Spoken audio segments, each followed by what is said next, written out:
So we will be discussing our answers for the case study, The Milk Tea Craze and Consumer Behavior in the Philippines. So here are our answers for the guide questions. Part A, demand. Question number 1. So why do students continue to demand milk tea even if it is not a necessity?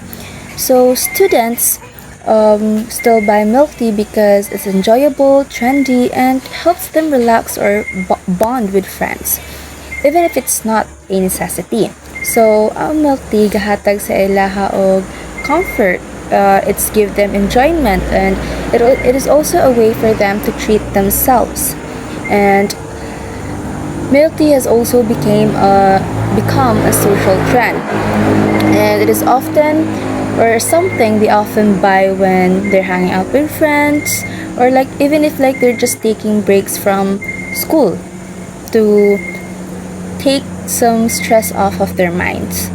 So, bisan pag dili essential ang milk tea, but buying it gives them this, feeling of reward and satisfaction.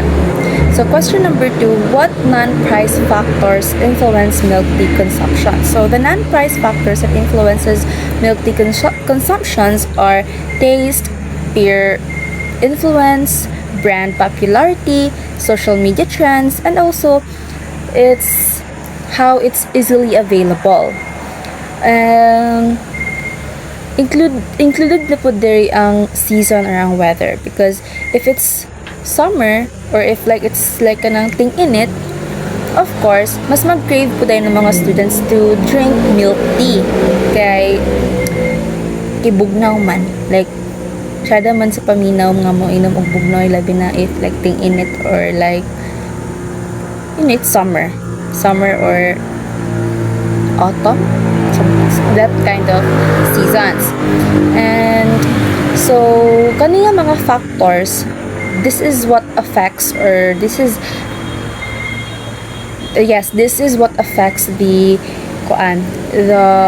milk tea consumption, of how often the students buy milk tea, because kay bisan pa og mutaas ang prices sa milk tea, ang students mopalit gyud gihapon sila because it satisfies their wants.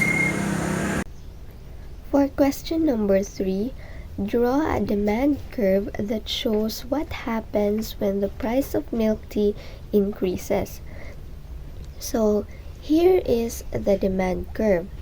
The demand curve is downward sloping from left to right.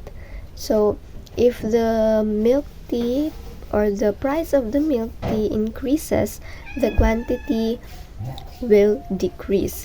Kay understandable namang yun nga ang mga consumer mas prefer sila og kanang price nga low gyud kay para makatipid sila. So kasagara ra ng talagsa ra ng mga consumers nga mopalit og kanang prices nga tag-as, which is mas common gyud nga if ang price kay mubo, daghan gyud ang mas mopalit ana nga product. So that's the demand analysis. As you can see, the price rises to 120, the point will go down to the quantity of 2. So if the price of the milk tea increases, the quantity demand will decrease, and if the price of the milk tea decreases, the quantity demand will increase. So part B, consumer choices. Question number 1, how does the concept of utility explain why students are willing to spend on milk tea? So students buy milk tea because it makes them happy. This happiness is called utility. They feel that the good feeling they get from the milk tea is worth the money they spend. So they choose to buy milk tea because it gives them something they want or enjoy. The idea of utility helps explain why they pick milk tea over other things. Students are willing to spend money on milk tea kay ganahan man sila. So, utility is the happiness or satisfaction you get from something, sama sa pag-inom og milk tea. Feel the good feeling is worth it. Mao nang paliton nila ang milk tea instead of other things. So, ang ilang pagpalit nagpakita nga importante ang kalipay nga ilang makuha. Question number 2. If you have 100 pesos as a daily allowance, what trade-offs would you face between milk tea and other expenses like food or transportation? So, if I only have 100 pesos each day, I must make tough choices. Milk tea costs money, so buying it means less money for other important things.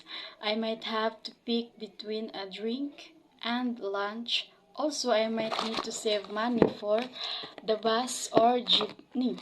This shows that buying milk tea means giving up other things I needed.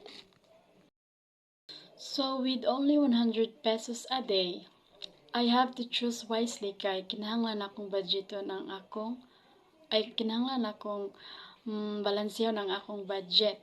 Kay trade-offs means you have to give up something para maka-afford ka sa lain. Like if mapalit ko og milk tea, basin ninon dili na ko makapalit og pagkaon. I might need to choose between my drink or my transpo.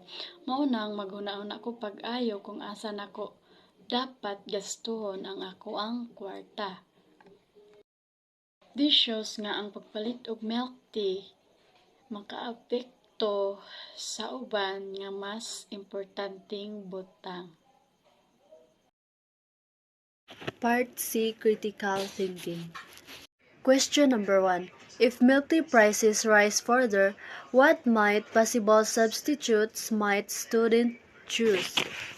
If milk tea prices rise further, the students might choose cheaper alternatives. So if motaas og ayo ang price sa milk tea, students might choose cheaper alternatives. Since ang milk tea is a kind of drink, ang possible substitutes sa mga students are local fruit juice, coffee, soft drinks, water, or other affordable beverages. Depende sa ilang preferences and the availability of the product. Offs by giving it up and choosing other option. Number 2. How does social media affect students' consumption of milk tea? Social media influences students' consumption of milk tea by showcasing trends, promoting certain brands, and influencing peer behavior through posts and reviews, making the milk tea more desirable and visible. So, ang social media is maka-influensya sa students' consumption of milk tea by showcasing trends. And if we say trends is uso. And if uso is, it means daghan mamali. And diha na dayon manggawas tong maayo kay mo sales stock. And makadani na din sila og daghan kay nga customers nga ma-curious sa products and gusto na din sila mo try pod ana nga product. Also, ang social media is gina-promote pod niya ang certain brand. And also, through post and reviews, makadani pod siya sa mga customers kung makakita kang mga post niya tsada kay siya gatan-awon, then ma-curious na po din ka ay murag lami lagi na siya nga product, so gusto na po din ka mo try kay sa picture tsada kaayo pero pag try nimo kay murag sakto-sakto lang ni pod kay siya lami, so which is madani pod ka and ma-curious. And also influencing peer behavior through post and reviews. And if makita na bitaw nimo sa post nga murag sikat na siya nga product, murag mag-curious sad ka nga gusto ka mo try. Then kung sa post bitaw nimo makita ang mga picture sa product which is ang milk tea kay murag lami kay siya, then if ma-curious ka gusto pod ka mo palit, so ni palit ka. And if pagpalit nimo kay murag di man day kay sad siya lami, so kay lagi sikat man nga product kay naa naman na post sa social media, daghan kay ga post and reviews is mupalit na sad pod ka. And that's how social media affects students' consumption of milk tea. Number 3. Do you think milk tea craze will last for many years, or will it eventually decline? I think milk tea craze will eventually decline as consumer preferences evolve and new trends emerge.